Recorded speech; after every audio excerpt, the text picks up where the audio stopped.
د مسلمانانو خپل منځ کې اختلافات او پرټي بزي دا خو اسی هم د مسلمانانو د لپاره د اسلامی معاشره د لپاره دا تباہکن ده او د نن سبا چې موږ تاسو امت په کومو مسایلو کې هغه پساو ده او ګیر ده امت مسلمه چې د کوم چیلنجونه دي او د موږ تاسو اجتماعي څومره مسایل دي هغه د موږ تاسو مخکې دي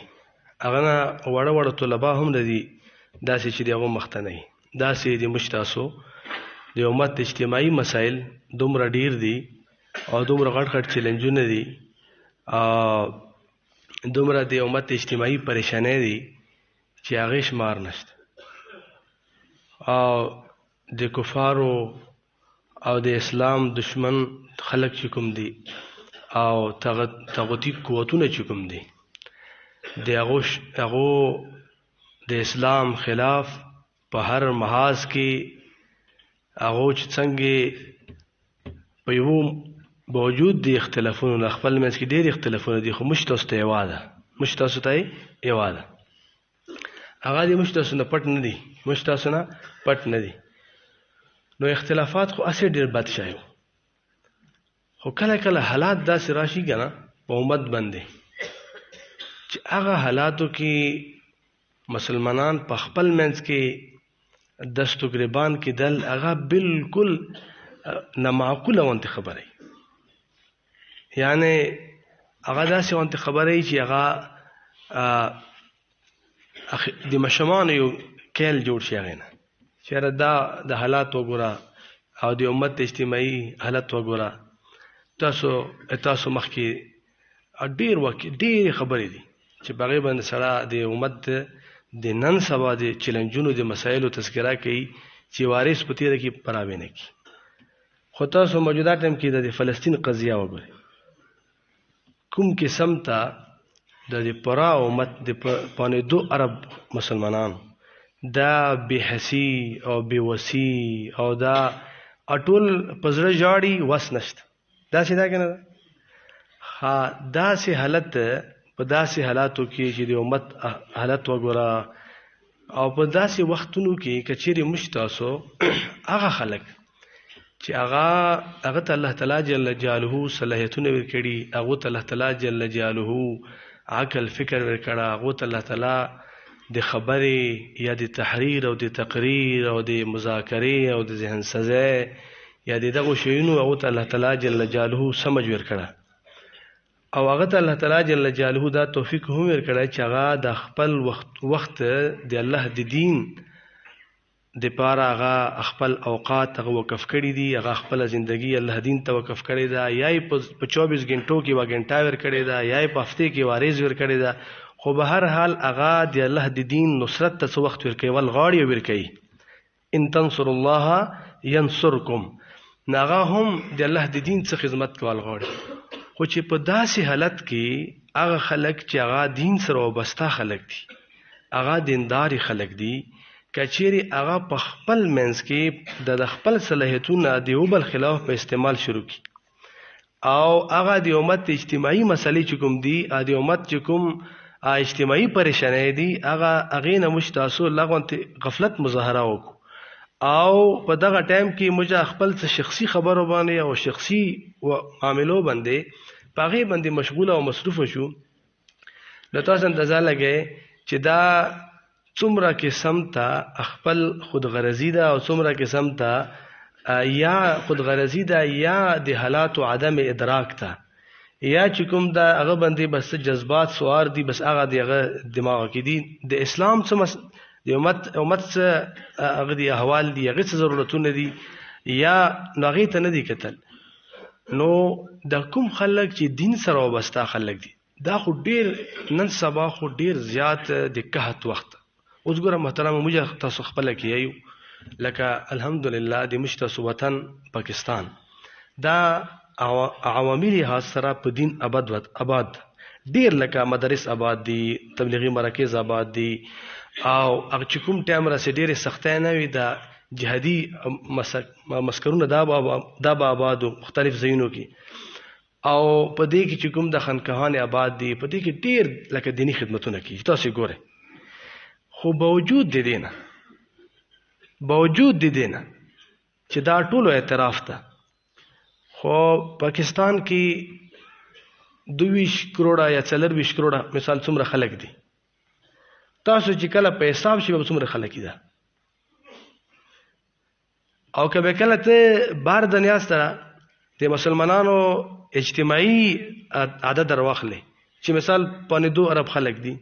نو 2.5 ارب خلکو کې هغه خلک چې هغه خپل ژوندګي د دین نصرت ته ورکوي، کم ورکوي زیاته ورکوي، غزان ته خبره، خو چې هغه څه قدر خپل استعداد خپل صلاحیتونه د الله دین د پر څه قدر استعمال کوي دی هغه، نو دا به څومره تعداد جوړیږي. نو دې ته چې وګورئ نو ډېر کم خلک دي، او چې دا کم خلک هم خپل منځ کې د اختلافاتو شکار شي، دا کم خلک هم چې کوم هغه اجتماعي مسایل دي هغې نه په خپله کې مصروف شي. نو تاسو اندازه لګئ، نو محترمو دا خو نور ډېره خطرناکه شوه. نو دې د واجې نه هغه مواضع او هغه ځایونه چې د هغه ځایونه امت کې اختلاف ورځي، او د دې مشتاسو هغه ورونه چې هغه دین کې مصروف خلک دي د هغو په منځ کې لرېواله پیدا کېږي، د هغو په منځ کې غلط فهمۍ پیدا کېږي، د هغو په منځ کې زړه بدۍ پیدا کېږي. نو دا ډېر ضرورت ته چې هغه دروازې بند کړلی شي، هغه چې کوم اسباب دي چې د هغې د وجې نه په امت کې اختلاف ورځي، او د دې تاسو مسلمان ورونه په خپل منځ کې وړو خبرو کې دیو بل نه دا جدا کېږي، نو پکار دا ده چې دا موږ څه وکړو، هغه اسباب موږ څه طریقې سره یي، هغه اسباب چې د هغې نه په امت کې اختلاف، انتشار او تفریقه پیدا کېږي، هغه اسباب ختم. اسباب محترم ډیر دي د مسلمانانو د تفریقې چې کوم وجوهات دي، او چې کوم وجه نه خپل منځ کې زه عام مسلمان خبره نه کوم، چې کوم عام یو مسلمان د مثال هغه په کاروبار باندې خپله کې جګړه ده، یا د هغه په خپل منځ کې دا چې څومره د جایداد مسایل دي، دا نه، دا هغه خلک چې د هغو وجه هم هغه خپل یو دینی وجه بنیاد باندې خپل منځ کې اختلاف کوي. نو هغه اسباب چې د مشتاسو د دینی حل کې، او هغه خلک چې هغه دین کې خدمات پیر کوي د هغو په منځ کې په ځنه اختلافات دي، د هغې کله سړه په هغې باندې غور فکر وکړي، نو 4 داسې خبرې دي، 4 چې بنیادي طور باندې اساسي طور باندې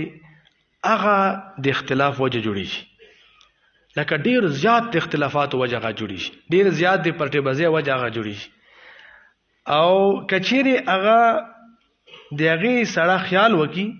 نو بیا دغه 4 اسباب داسې دي چې دا به د امت د جوړ او د خیر ذریعه هم ګرځي. نو د دغه ځای چې کوم ځای کې تاسو ناست دی، د دغه ځای په درسونو کې، د دغه ځای په فکر او په نظر کې، د دغه ځای په پیغام کې، د دغه ځای په دعوت کې دغه سبق دا شامل ده، او دا مش تاسو ته زده کول پکار دي، او دغه سبق او درس نور ته هم یل پکار دي. یعنی په دې دغه 4 اسباب، دغه 4 خبرې دا موږ خپل هم زده کو، او دغه 4 خبرې موږ نور هم پلاو کو په امت کې. ګوره مشتاسو باندې محنت اخترف د نتایج ملک رب العالمین ده. یو سړی په شنیت باندې د خیر په نیت باندې د امت د جوړ په نیت باندې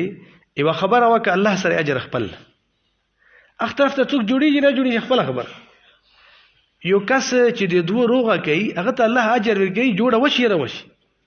دا دی الله تعالی خپل نظام خو چې یو سړی خپل حصہ خواچي یو سړی خپل حصہ خواچي دا چې ناسته مجمع ده په دې کې څومره ډېر علما دي څومره ډېر اسې پوي سمجھدار خلک چې ټول خپل حصہ چې غن ډېر غټ کار جوړي نو محترمو هغه دغه ځای چې کوم پیغام ده او هغه بنیادی طور باندې هغه وجې دي چې هغه کې د موږ تاسو په معاشره کې د مسلمانانو ورونو کې او خاص کر په دیندارو کې دغه دی وجې نه اختلاف جوړیږي هغه زه تذکرہ کوم او بیا کڅ قدر تشریح نن وشو یا بس سبا ته دغه بیا تشریح وکړو چې هغه به موږ تاسو په خپل علاقو کې او په خپل خلکو ته ورسو دا غزا دغه پیغام هغه کې قدرمنو اول شی چې کوم دا هغه دا چې د توحید پردې کې توهین نزان ستل ګوره تاسو د مشتاسو د معاشري نن سبا ډېر چې کله استراب انتشاري یغي وجدای چې توحید په عنوان باندې مهنت خو کیږي خو دغه عنوان باندې مشکل دی چې پاغه کې د توحید مهنت سره څوک اختلاف نه لري دا د اختلاف نو وجد نه سبب ګرځیدل شي دا د امت د وحدت او د جوړ او داسې و نقطه چې پاغه کې د چا اختلاف نشته هغه نقطه ده قل یا اهل الكتاب تعالوا الى كلمه سواء بيننا وبينكم هغه سره هم په دې کې اتفاق ده چې هغه څوک چې د لیان خطا دي خو ځان ته خبره اسی دا خو هغه نقطه ده چې مرکزی نقطه ده ټول متفق دي په دې باندې نو مسلمانان رونه خپل منځ کې کله اختلاف کولای شي په توحید مهنت باندې هغه خو به داسې مهنت چې څوک کوي دا خو د انبیاء علیهم السلام مهنت ده دا خو د موږ د سر تجنو خو د اختلاف کوم ځای نه جوړیږي په د امت کې شر کوم ځای نه جوړیږي په د امت کې د خپل منځ کې پرټی کوم ځای نه جوړیږي هغه ول جوړیږي چې د دغه توحید په پردې کې د اهل الله د صلحاو د اکبر امت د ائمه د هغه ګستخی او د هغه په خبرې شروع شي دا سیدا وکنه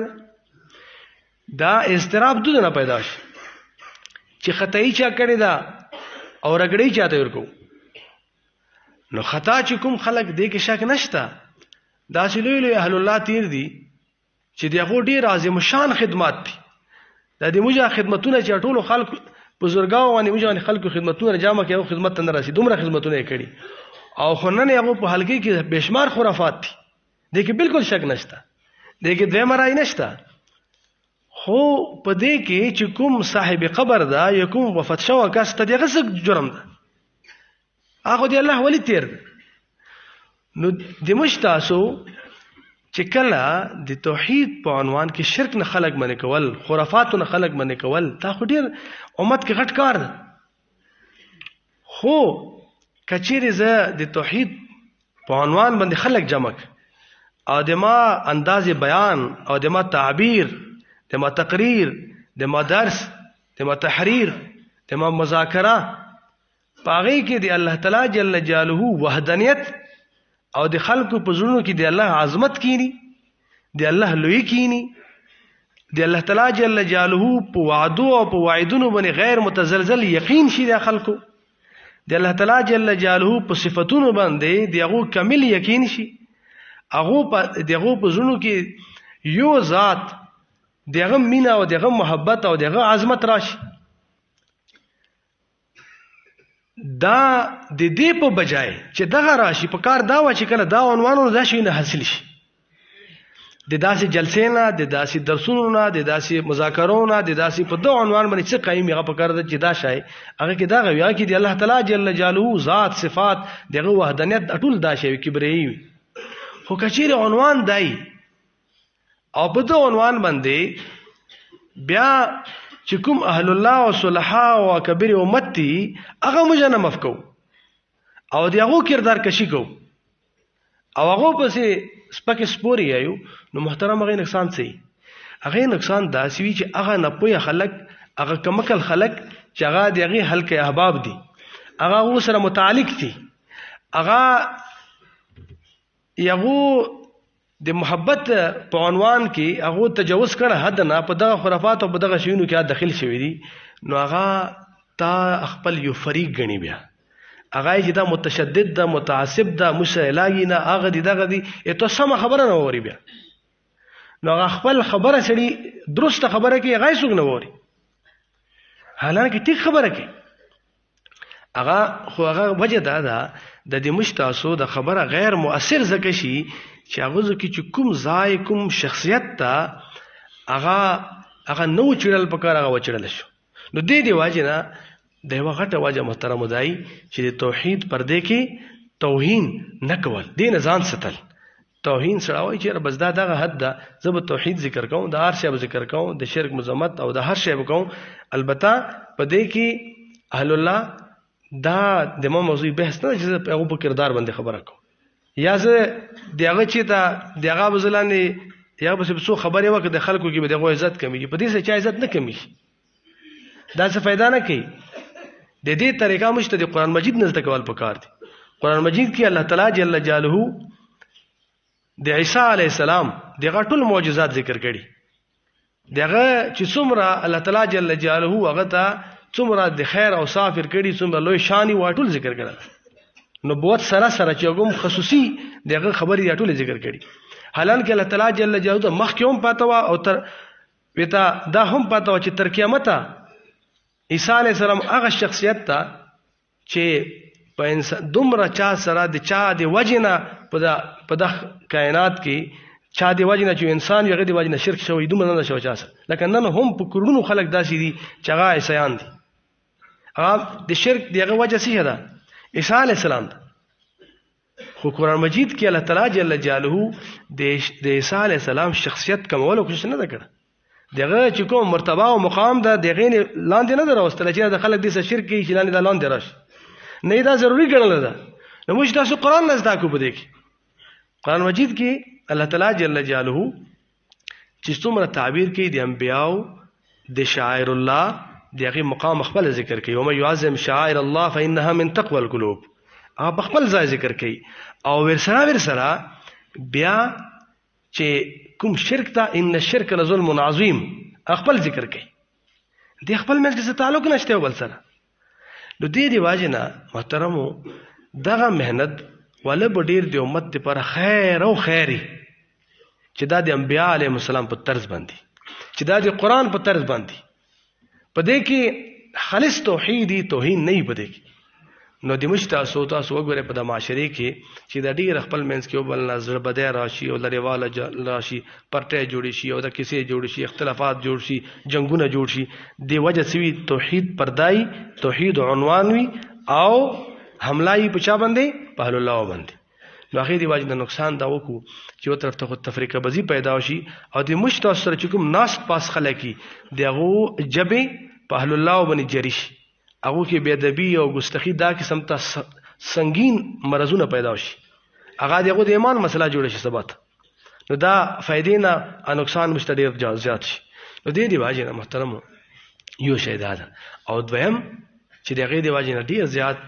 په امت کې استراب وي هغه د عقیدت او د محبت په پردې کې شرکیه عقاید او اعمال د عقیدت او د محبت په پردې کې شرکیه عقاید او اعمال د دې دی واجب ډیر مسلې جوړي شي محترمو د عقیدت او محبت داسې ده چې د مشتاسو د دین خپل منځ کې رشتہ د عقیدت او د محبت په بنیاد باندې ده نن کچېره د مشتاسو چې کوم مقدسات دي پاغه باندې یا په اسلامي معاشره کې هغه ته څوک لاس نشي چوا هغه بنیاد دا د چې زموږ عقیدت او محبت کاکابه ته څوک لاس نشي ویل نشو خو د مسلمانانو هغه سره یو عقیدت او والهانه تعلق او محبت ته سره ورنه د خلق شنه غوړي وي ته دا چې د مشتاسو نور مقدسات دي نو دا خو د عقیدت او محبت باندې خو موږ خپل منځ کې جوړ یو او لکونو مسلمانان دي د مشتاسو د عقیدت او د محبت مرکز نبی کریم صلی الله علیه وسلم ټول په جوړي بغي باندې نو عقیدت محبت د نبی کریم صلی الله علیه وسلم خو شرط ایمان ده دا چې نور درجات ټول مراتب دي خو د عقیدت او د محبت مطلب دا نه ده چې به د شریعت د حدود او د شوکت نه اعتبار شه. شریعت او اسلام نبی کریم صلی الله علیه وسلم چې د ادب او د احترام او د محبت او د عقیدت چې کوم د غیر لپاره حدود یې شي چې هغه انتهایی تعظیمی اعمال چې هغه د رب العالمین شان دي، هغه د مخلوق سره نه، سجدا ده، رکوع ده، نظر منل دي د چا په نام باندې، قربانی کول دي د چا په نام باندې، د چا په نام باندې قسم کول دي، نو د غیر الله په نوم باندې قسم نه ده ټیک، بیا د غیر الله په نوم باندې نظر نه ده ټیک، د غیر الله ته سجدا نه ده ټیک.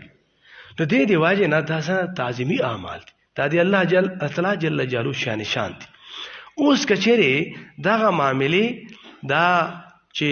څوک څومره عظیم شان مرتبه او مقام الله ورکړي، خو هغه مخلوقي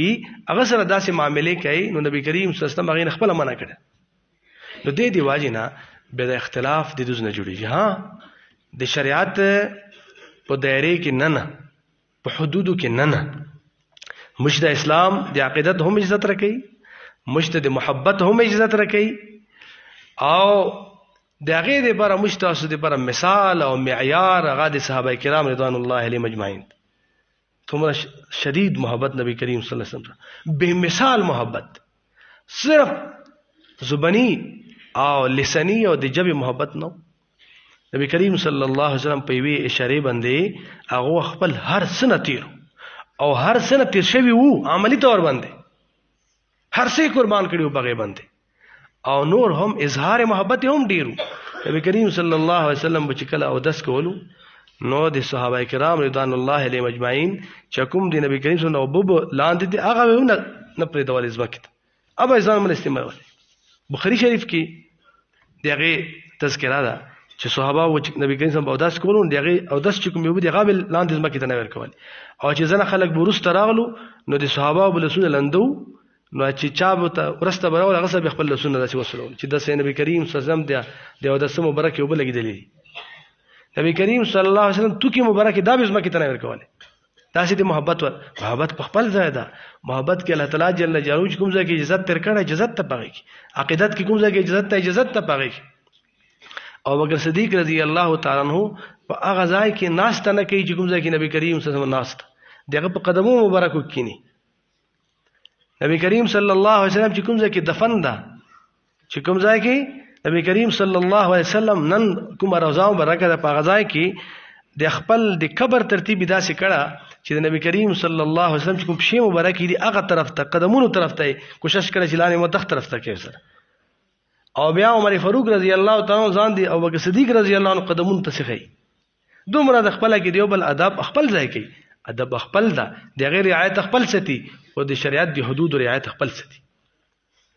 د شریعت حدود خپل رعایت ستی. نو ګوره هر څه شته د خپل عقیدت او محبت کې دا مشته اجازت شته، اجازت راکړه د شریعت، خدا د شریعت په نه حدودو کې ده، دغه په حدودو کې ده. بخاری شریف کې دا خبره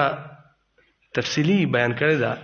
چې کله عمر فاروق رضی الله تعالی عنہ کله هغه باندې هغه کافر او هغه باندې چې کله گزار وکړو په منځ کې او بالکل اخیری حالت یو چې کله ډیر دغه ټایم کې ډیر اهم ترین قسم ته وصیتونه نصیحتونه ډیر خبرې حدیثو کې راغلي، په هغې کې وا خبره دا هم ده چې هغه ته یې عبد الله ابن عمر رضی الله عنه ته خپل بچی ته یې عمر فاروق رضی الله عنه چې ته لاړ شه ام المؤمنین حضرت عائشہ رضی الله تعالی عنها تپاس وکړه، هغې ته وایه چې عمر یې محدثین یې چې دا د دې کمال درجه احتیاط ته چې کله دته پاته ولګېده چې د ما اوس حالت داسې ده چې د ریاست سمبلولو نه ده، زه اوس امیر المؤمنین نه حسابېږم، نو عمر یې داسې حالانکه مخکې خو د امیر المؤمنین په نوم باندې هر څه حسابېدو او دا عنوان به ټول استعمالېدو، خو دی چې عمر یې چې که چیرې د دې اجازت وي نو ما خواهش دا ده چې زه د خپلو ملګرو سره دفن شم، زه خپلو ملګرو سره دفن شم، ځکه ځای خو د حضرت عایشه رضی الله عنه د هغې حجره وه، هغه ځای کې زه څه شه زه دفن شم. نو حضرت عایشه رضی الله عنه ته عنها ته هغه راغلو عبدالله ابن عمر رضی الله عنه چې داسې والد صاحب دا خبره کوي، نو هغې ورته وایي چې دا خو ما خپل ځان دې پر پرې شو دا ځای چې دا به د ما مدفني یو ظاهره خبر دی پلار ده او یو نبی کریم صلی الله علیه وسلم سید الاولین والآخرین هغه خپل شوهر ده هر څوک دا پسند کوي نو دا مې ځان ته دا ځای پرې شو خو زه خپل ځان ته ترجیح ورکوم په امیر المؤمنین باندې دا د هغه د پرې خیر دی هغه د په دې کې دفن شي نه چې کله عبد الله بن عمر رضی الله تعالی عنہ بیا راغلو نبی کریم ته عمر فاروق رضی الله عنه ته هغه ته دا د حضرت عائشہ رضی الله عنها خبره وکړه نو ډیر زیات خوشحال شو چې په دنیا کې د دنه د ما غټ ارمان نه ده پاتې بدای ما ډیر غټ ارمان و چې دا څه شي دغه ځای ماته ملاو شي او دغه ځای کې ماته زه په دغه ځای دا څومره لکه د دوه خپل هغه د صحابه کرام رضوان الله علیهم اجمعین هغه محبت او هغه عقیدت هغه ځای انتخاب ځکه چې د صحابه کرام رضوان الله علیهم اجمعین چې کړه د ځای تمنا تقاضا کی اسنه کې بیا عمر فاروق رضی الله عنه څومره سخت قسم ته د قرآن مجید په باندې سخت ودریدونکو کاسته نو خو بیا هم تاسو ګوره د دو احتیاط ته او د دو عدل اعتدال ته عمر فاروق رضی الله عنه ته بیا ویلو عبد الله بن عمر رضی الله عنه ته چې ګوره چې کله زه یو ورته وفات شم نو تاسو د ما د جنازې کټ واخلې بیا حضرت عائشہ رضی الله عنها اجازه واخلې چې عمر اجازه غاړي چې دوی کې دفن شي کاغي خاموشي اختیار کا یا وی چې نه نو بیا چې کوم د مسجد چې کوم ځکه جنت البقیع د هغه ځکه مدفن کی دا علماء یې ځکه دا څه وکړه ده چې عمر فاروق رضی الله تعالی یو روب یو مقام یو بین الاقوامی سلطنت یو امیر المؤمنین دغه په زندګۍ کې ممکن ده چې دغه نه حیا کړی وي ممکن ده چې هغه د خیالو چې عائشہ رضی الله عنها د ما د خپل د مقام او د حیثیت او د روب او دغه ټایم کې چې زخمی دغه خیال ستلې نو دا شي نه چې توی به نفس نه یې بغي په خپل رضامندۍ باندې دا فیصله نه کړي نو ځکه چې کله سره وفات شي به وفات شو بس نو بیا غنه بعد نه بیا اجازه واخلي دا د غیر کمال درجه عدل اعتدال او دومره خوښي هم چې بیا هم دغه څه بیا هم دغه نو محترم عقیدت محبت په خپل ځای ده او د شریعت په حدودو کې نه نو د عقیدت او محبت دا چې کله د شریعت د حدودو نه بار شي بیا دینه تفریقه او د دین خپل منځ کې دا جګړه شروع شي نو دا دوی خبرې توحید په پردې کې توهین نه ځان ستل د عقیدت او د محبت په پردې کې شرکیه عقاید او د اعمال نه ځان ستل نو دې سره ان شاء الله دا جوړ یو چې څومره دا اور لګیدل دا به کمیږي هغې سره الله تعالی دې عمل توفیق